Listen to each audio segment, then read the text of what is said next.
গতকালকেই না আমি বলে গেলাম 3 কোটি টাকা দিয়ে জমি নিব। তাতে কি হয়েছে? আপনি তো আর জমির দামটা বাড়াইলেন না, আপনি বললেন 3 কোটি টাকা।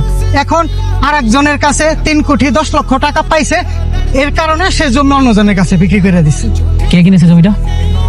আমার বলা দামের থেকেও 10 লক্ষ টাকা বেশি দিয়ে কে জমি কিনলো?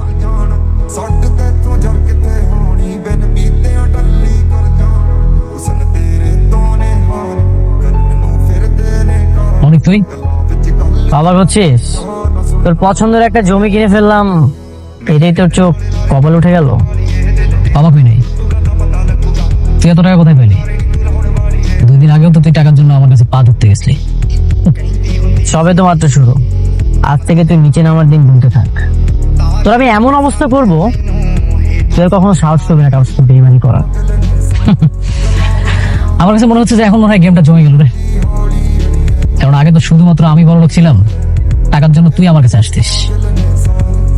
খেলাটা না জমতো না, এখন মনে হচ্ছে খেলাটা জমে যাবে। তুই দিন গুনতে থাক, পরের যে চালটা আসতেছে সেটার জন্য রেডি থাকিস। তোর আমি এমন অবস্থা করব তুই চিন্তা করতে পারবি না।